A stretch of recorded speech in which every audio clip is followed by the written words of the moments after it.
Ready to go na mga kabisyo, unit ni Sir Joel Bilod ng Baguio City. Handyan sila sir. Ang naging project mga kabisyo, palit ulo. Doon sa body naman, nag-half stainless tayo. Medyo pinataas ni Sir Joel para mas maraming maikarga dito sa kanyang FB body. Tinasa natin yung body niya. Kung iba mga kabisyo nagpapababa, si Sir Joel naman medyo pinaangat niya. Okay naman, bumagay doon sa unit niya mga kabisyo. Gawa nung bubble top naman yung kanyang cabin. Okay na okay yung naging sukat niyan mga kabisyo. Ikutin natin yung unit. Ito yung sabi ko kanina yung pina-stainless niya, half stainless. Siyempre yung mga plate, yung battery holder niyan, in-stainless na natin. Pakita ko sa inyo yung lock na ginagamit namin sa mga FB body. Ito, parang wing band style na siya mga kabisyo. Pati yung puwitan niyan, in-stainless na natin yung pinto. Mga marking niyan, keep distance, plate number, not for hire. Yari na sa tarima mga kabisyo. Yung tail light, nilagyan natin ng frame na or shafting protection mga kabisyo para hindi siya mabasag pagka merong tumama na matigas na bagay. Siyempre step niyan, binago na lang din naman natin yung half niya or stainless na. Siyempre i-stainless na rin natin pati yung kanyang step, plate frame at yung tail light, frame ng tail light mga kabisyo. Yung tapaludo niyan stainless na rin. Ito yung loob ng unit mga kabisyo. Pakita ko lang sa inyo.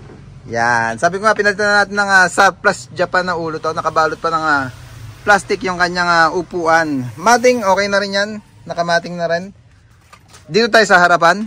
Stainless yung request ni Sir Joel.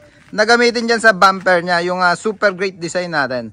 Pero stainless to, hindi siya yung chrome na nabibili sa market mga kabisyo. Sa test nga natin yun, bro, yung driving light.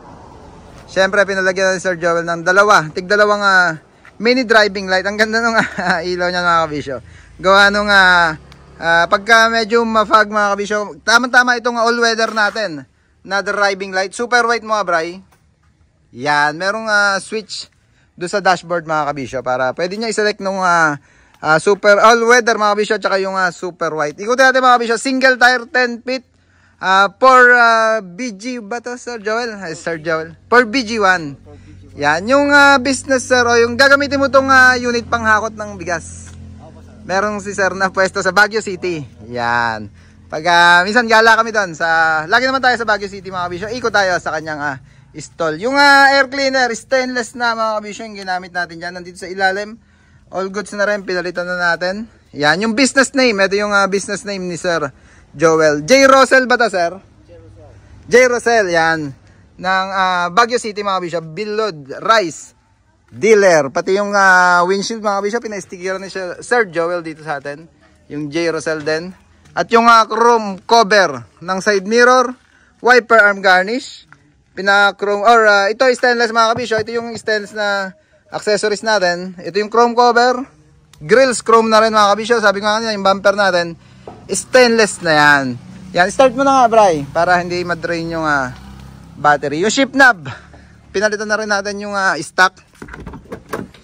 Yan, naglagay tayo ng extension or yung adapter para hindi tumama sa manubela pag magkakambyo tayo ng reverse. 4 inches na crystal or bubble shift knob yung ginamit natin dyan sa unit ni Sir Joel.